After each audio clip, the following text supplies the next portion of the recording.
Voilà, bonsoir à tous. Bonsoir à vous qui êtes sur cette place. Bonsoir à vous qui êtes au loin. Ce soir, nous sommes très heureux d'être là afin de vous annoncer une bonne nouvelle. Et vous l'avez entendu dans ces chants, que Jésus est vivant, que Jésus est ressuscité et qu'il est celui qui est le Dieu qui donne la vie. Et ce soir, j'aimerais vous annoncer cet évangile, cette bonne nouvelle, parce que Jésus veut le faire dans ce quartier ce soir. Jésus veut le faire dans votre vie ce soir. Jésus est celui qui a pu dire « C'est moi qui suis la résurrection et la vie. Celui qui croit en moi vivra même s'il meurt. Et toute personne qui vit et qui croit en moi ne mourra jamais. » Crois-tu en cela ? Jésus est le Dieu qui redonne la vie au cœur qui est mort. Jésus est celui qui redonne la vie au corps qui est mort. Jésus est celui qui donne la vie à l'âme qui est morte. C'est sa volonté pour toi ce soir. Jésus veut se manifester dans ta vie. Jésus veut glorifier son nom dans ta vie. Jésus veut te montrer combien il est vivant, combien il est ressuscité et qu'il est le puissant sauveur de l'humanité. Une femme l'a expérimenté dans l'Évangile et nous allons lire son expérience. Mais ce soir, ce n'est pas un temps simplement d'écoute d'une parole, mais ce soir pour toi, c'est un rendez-vous divin. Ce soir, pour toi, c'est un moment où Dieu veut changer le cours de ton existence. C'est un temps où Jésus veut te révéler sa puissance, afin que tu saches que Jésus n'est ni une religion, que Jésus n'est ni une statue, que Jésus n'est ni une histoire du passé, mais qu'il est le même hier, aujourd'hui et éternellement. Nous allons lire ce passage dans l'Évangile de Luc, au chapitre 7 et au verset 11 à 15 pour découvrir combien Jésus est celui qui donne la vie au cœur qui est mort, combien Jésus est celui qui donne la vie au corps qui est mort et combien Jésus est celui qui donne la vie à l'âme qui est morte. Voici ce qui est écrit. Le jour suivant, Jésus alla dans une ville appelée Naïn. Ses disciples et une grande foule faisaient route avec lui.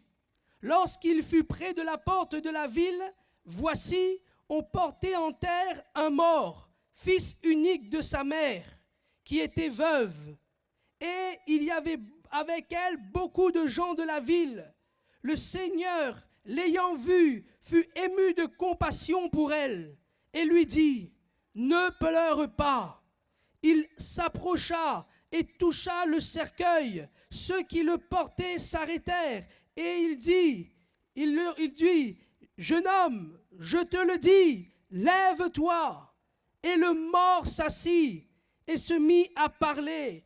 Jésus le rendit à sa mère. Amen. Jésus est celui qui redonne la vie au cœur mort. C'est ce que nous montre ce passage. Jésus est dans une ville appelée Naïn. Et quel triste moment pour cette dame, cette femme, cette veuve, puisque lorsque Jésus entre dans cette ville, la Bible dit que voici, on portait en terre un mort, fils unique de sa mère, qui était veuve. Un cortège funeste, un cortège de désolation, un cortège de pleurs, un cortège de blessures et de contusions dans l'âme, dans le cœur. Oui, ce verset nous présente des hommes et des femmes, des enfants dans la souffrance, dans les pleurs. Les enfants, les hommes, les femmes blessés, abattus à cause de ce deuil. Beaucoup de gens suivent ce cortège à cause de la mort. La mort a frappé ce jeune. Mais ce sont aussi des gens qui essayaient, tant bien que mal, à apporter un soulagement de par leur présence. Lorsqu'il y a un mort, on essaie de consoler du temps au mieux que nous pouvons. Peut-être parfois avec des paroles et parfois il ne faut rien dire, seulement la présence pour essayer d'apporter un soulagement, un réconfort humain. Certainement, ces personnes suivaient ce cortège pour essayer de donner de quelques paroles, pour encourager, pour essayer d'apporter un baume au cœur de cette femme, le cœur de la veuve de Naïn qui était brisé, qui était là blessé, frappé par la mort de son fils unique.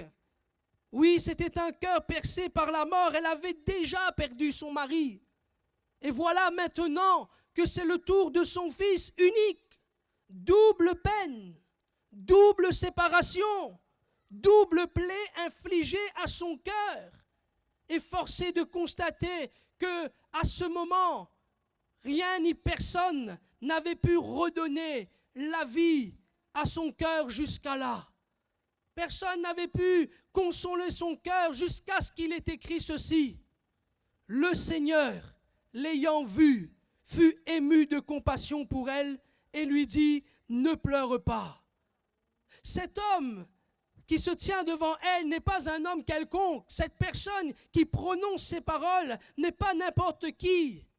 C'est le Seigneur Jésus. Et ce n'est pas un hasard que Jésus rencontre cette femme parce qu'il est dit que Jésus alla dans une ville appelée Naïn. Parce que Dieu l'avait vu, parce que le Seigneur l'avait vu.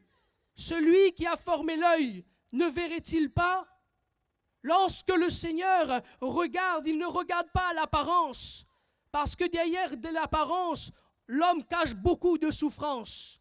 Derrière l'apparence, l'homme cache beaucoup de plaies, beaucoup de douleurs. Il y a beaucoup d'hommes qui pleurent, les larmes ruissellent sur les joues, mais beaucoup pleurent et les larmes coulent à l'intérieur. À cause de la souffrance, à cause des douleurs que la vie peut infliger. Et ici, c'est la mort qui a infligé cette douleur au cœur de la veuve de Naïm. Mais Jésus l'a vu. Jésus vient à sa rencontre parce que Jésus est celui qui sonde les cœurs et les reins. On pourrait cacher les choses aux hommes, mais au Dieu qui a créé le ciel et la terre, on ne peut rien lui cacher. Jésus a vu les profondeurs de sa plaie, de sa douleur, de sa peine, et c'est la raison pour laquelle il est écrit que le Seigneur fut ému de compassion. Je ne sais pas ce qu'on t'a raconté sur Jésus, je ne sais pas ce qu'on t'a dit de Jésus, mais il est une chose qui est sûre, certaine, véritable, c'est que Jésus aime l'humanité. C'est que Jésus t'aime et Jésus nous aime face aux foules languissantes et abattues. La Bible dit que Jésus est ému de compassion. Jésus ne se plaît pas à voir l'homme souffrir. Jésus ne se plaît pas à voir l'homme gémir. Jésus pleure face aux dégâts que cause la mort dans la vie de l'homme. Oui, la mort sème la souffrance, la mort sème le chaos, le désastre. Jésus sait ce que c'est que de perdre un être cher. La Bible dit que lorsque son ami Lazare était décédé, qu'il arrivera au milieu de cette foule, que tous pleuraient, tous étaient dans l'abattement, tous étaient dans la souffrance. La Bible dit que Jésus pleura. Parce que Jésus ne se plaît pas à voir l'homme souffrir. Jésus s'approche. Et j'aimerais te dire une chose, c'est que Jésus fait plus que voir. S'il voit, c'est une réalité. Mais Jésus, il s'approche, Jésus, il vient et il console. Il est le Dieu de toute consolation. Là où la main de l'homme s'arrête, la main de Dieu peut apporter une entière guérison du cœur. C'est pourquoi il prononce ces paroles. Aucun homme n'aurait pu, dans cette situation, prononcer ces paroles. Ne pleure pas. Jésus est le Seigneur de toute consolation. Comme cela a été dit, j'exerce mon ministère dans la région de Saint-Denis. Et il y avait là une femme qui avait perdu son mari. Le cancer avait emporté son mari. Et la douleur de son cœur était si grande qu'elle ne pouvait plus sortir, elle ne pouvait plus avancer dans sa vie. Il y avait comme dans son cœur une déchirure que personne ne pouvait refermer.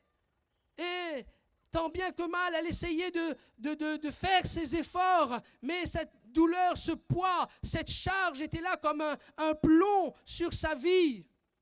Et lorsqu'elle a entendu parler de l'évangile et de Jésus, elle est venue, elle s'est approchée, l'âme dans la tristesse, le cœur rempli de douleur à cause de la perte de son mari, impossible de la relever. Ces personnes autour d'elle, sa famille essayaient, mais impossible de la sortir de cette souffrance. Mais lorsqu'elle a entendu parler de Jésus, et qu'elle a donné son cœur à Jésus en disant « Mais Jésus, guéris-moi ». Elle a été instantanément délivrée de sa souffrance. Elle a été complètement libérée de sa douleur. Oh oui, elle avait le souvenir de son mari, mais elle était guérie en son cœur et en son âme. Cette femme a témoigné que Jésus l'a guérie en son cœur. Et ce soir, quel est l'état de ton cœur? Toi qui peut-être es sur cette place, ou toi qui es dans ta maison et qui écoutes cette parole, ton cœur est certainement brisé, mais Jésus est celui qui guérit les cœurs brisés. Jésus ne fait exception de personne. Il est le Dieu Tout-Puissant. La Bible dit, il guérit ceux qui ont le cœur brisé et il pense leurs blessures. Jésus est près de ceux qui ont le cœur brisé et il sauve ceux dont l'esprit est dans l'abattement. Oui, devant tout le monde tu rigoles. Devant tout le monde tu fais bonne face. Il ne te manque rien, tu as tout, matériellement parlant. Mais ton âme est dans les plaies, dans la douleur, et personne n'a pu jusqu'aujourd'hui enlever cette souffrance qu'il y a dans ton cœur. Mais ce soir, la bonne nouvelle, cher ami, c'est que Jésus peut te guérir. Et Jésus veut guérir ton cœur. Cher ami, qui que tu sois, ce soir est un rendez-vous divin pour toi. Peut-être que tu souffres à cause de la perte d'un être cher. Tu souffres parce qu'on t'a abandonné. Les personnes que tu aimais t'ont trahi. Et pas une fois, pas 2 fois, jusqu'à 3 fois. Tu as été meurtri par la trahison. Tu ne veux plus faire confiance à personne. Et tu pleures. Et tu es dans la souffrance, blessure sur blessure. Dans le cœur, dans ton cœur, il y a comme cette mort. À cause de la séparation, peut-être de tes parents. À cause de la solitude qui te ronge, Jésus t'a vu. Jésus t'a vu et il est ému de compassion pour toi. Jésus, ce soir, il veut consoler ton cœur. Jésus, ce soir, il veut guérir ton âme. Jésus, ce soir, il veut enlever ta douleur. Il te dit, donne-moi ton cœur. Et tu peux le faire ce soir. Comment? Un homme a dit dans la parole, Seigneur, j'ai crié à toi et tu m'as guéri. Jésus ne te demande ni or, Jésus ne te demande ni ton argent, ni quoi que ce soit. Simplement croire, invoque son nom ce soir. Il est près de toi et il veut guérir ton cœur parce qu'il est celui qui redonne la vie au cœur qui est mort. Mais il est aussi celui qui redonne la vie au corps qui est mort. C'est ce que nous voyons dans ce passage. La Bible dit qu'il va dire à cette femme, ne pleure pas, mais il ne va pas rester simplement sur quelques paroles. Parce que Jésus, quand il dit quelque chose, il accomplit ce qu'il dit. Il le fait. Et la Bible dit qu'il s'approcha et toucha le cercueil. Ceux qui le portaient s'arrêtèrent. Il dit, jeune homme, je te le dis, lève-toi. Et le mort s'assit et se mit à parler. Jésus le rendit à sa mère. Jésus révèle à cette veuve la perfection de sa consolation, la portée de son amour. Jésus montre à cette femme la puissance pour la délivrance, sa puissance pour délivrer, pour guérir. Elle expérimente en un instant la gloire de Dieu, en un moment où elle ne s'y attendait pas, au moment où elle pensait, elle ne s'imaginait pas. Imaginez et pensez à un moment qu'elle menait ce fils en terre, mais Jésus va relever ce fils. Un moment où personne n'avait plus de solution. Toi qui te tiens dans le domaine de l'impossible. Jésus était là et sous ses yeux, le Seigneur de la vie va saisir la mort parce que Jésus est capable d'arrêter la mort. Il a vaincu la mort. Jésus est capable, il va poser sa main sur le cercueil. Quand Jésus pose sa main sur une vie, quand Jésus vient dans un cœur, quand Jésus entre dans une maison, le mal se retire, le mal s'arrête. Jésus chasse même la mort. Oui, il va Arrêtez même le règne de la mort, puisque ceux qui portaient ce cercueil vont s'arrêter. Il pose sa main et la mort est en un instant détruite, parce que le mort va se mettre à se rasseoir. Il va s'asseoir et ce jeune homme va se relever. Pourquoi? Parce que Jésus a posé sa main. Alléluia. Et ce soir, si tu fais confiance, toi qui es entré peut-être dans un cortège de mort, on t'a dit que c'est fini, il n'y a plus de solution. Toi peut-être qu'on a dit, mais on ne peut plus rien. Peut-être pour ton proche, peut-être pour ton ami, peut-être pour ton parent, peut-être qu'on a dit c'est cliniquement mort. Il n'y a plus de solution. Tu as reçu une mauvaise nouvelle te disant, c'est fini, il ne reste pas beaucoup de jours. C'est fini, il reste 2 jours, 3 jours, 1 mois. Ce soir, nous ne sommes pas là pour rien. C'est Jésus qui nous envoie et Jésus te dit tout est possible à celui qui croit. Tout est possible à celui qui invoque son nom. Si ce soir tu t'approches de lui, tu verras la gloire de Dieu. Même si toi tu te tiens dans l'impossibilité physique, parce que l'homme est limité. Nous bénissons Dieu pour la médecine. Merci à Dieu pour tous les médecins, pour tous ceux qui travaillent pour la santé des autres. Que Dieu les bénisse. Mais nous savons tous qu'il y a des limites, l'homme a des limites. Lorsqu'on s'approche et qu'on vous dit, on ne peut plus rien, c'est fini. Eh bien là, à ce moment, il y a quelqu'un qui peut encore quelque chose. Son nom c'est Jésus. Il est vivant, il est ressuscité, c'est le Fils de Dieu. Et c'est pourquoi il est écrit, c'est moi qui suis la résurrection et la vie. Il est la vie.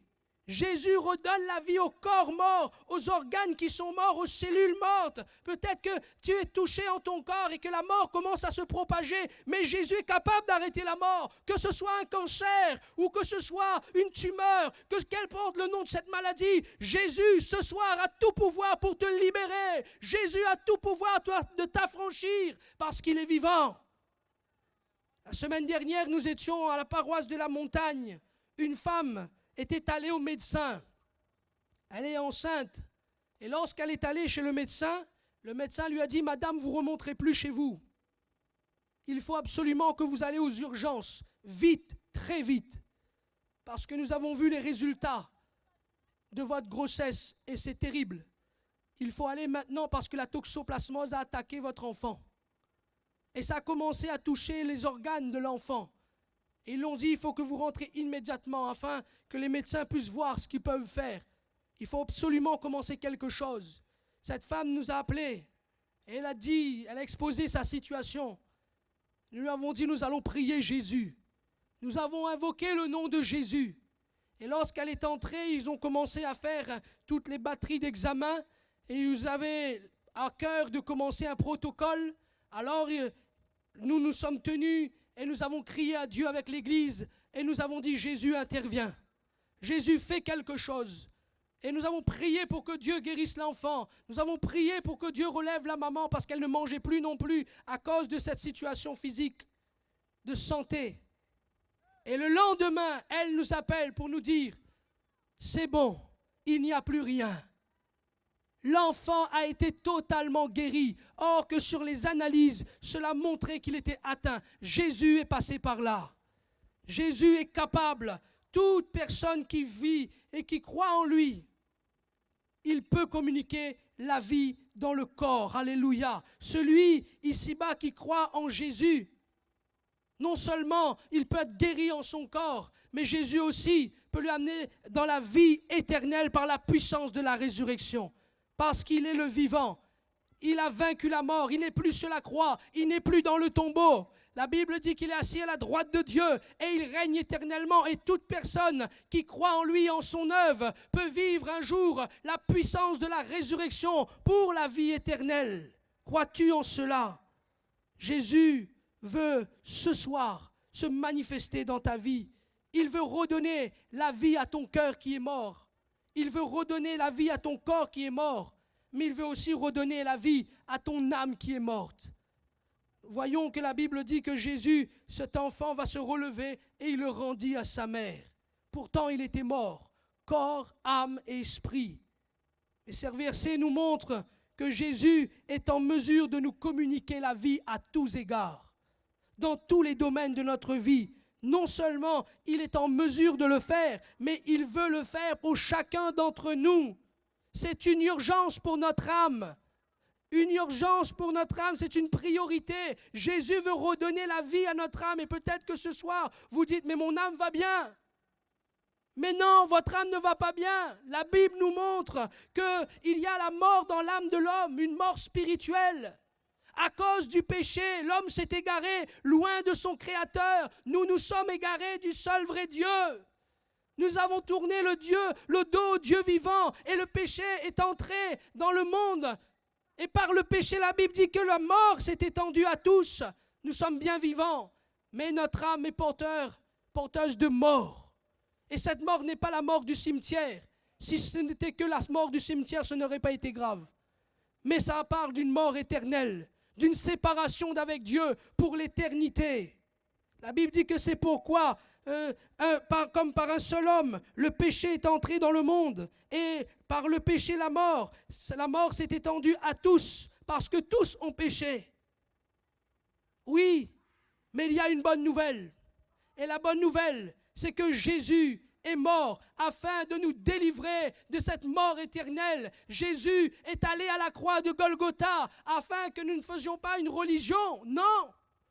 La croix de Golgotha n'est pas pour que nous créions des religions. La croix de Golgotha, c'est le Fils de Dieu qui meurt pour le pardon de tes péchés, afin que tu puisses te détourner de ce chemin de la mort éternelle, pour te tourner vers le Dieu vivant et vrai, afin que par Jésus-Christ, tu aies le pardon de tes péchés et que cette mort quitte ton âme, parce que Jésus est celui qui donne la vie de par son sacrifice, seulement si tu crois. Si tu crois, tout est par la foi. On reçoit le pardon de ses péchés par le moyen de la foi dans l'œuvre de Jésus. Il n'y a pas d'autre moyen, il n'y a de salut en aucun autre. Il n'y a sous le ciel aucun autre nom qui nous a été donné par lequel nous devons être sauvés, si ce n'est le nom de Jésus. Pourquoi? Parce qu'il a payé le prix.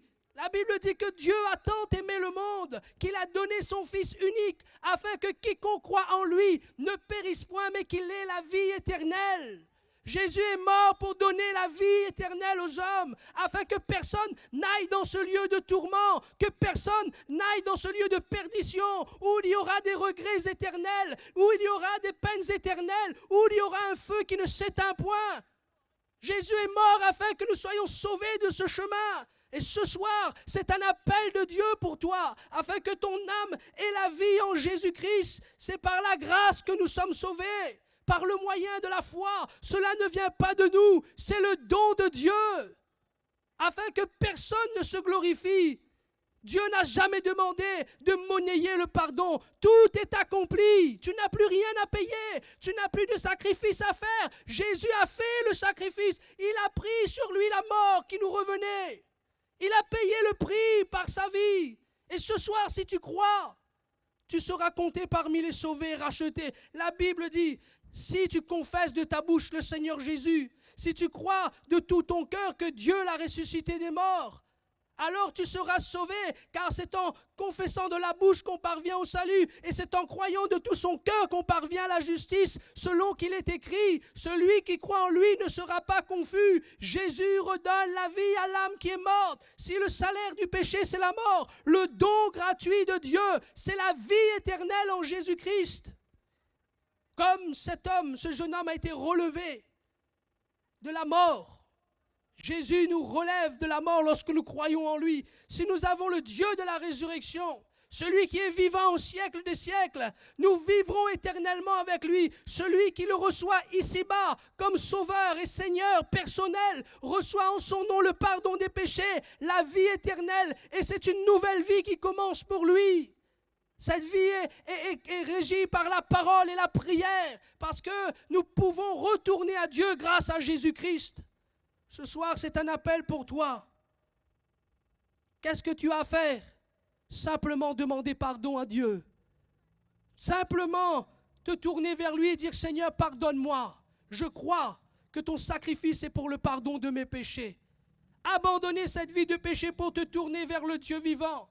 Ainsi ton nom sera inscrit dans le livre de vie. Ainsi tu seras appelé enfant de Dieu. Ainsi tu entreras dans le royaume de lumière par la foi. C'est moi qui suis la résurrection et la vie.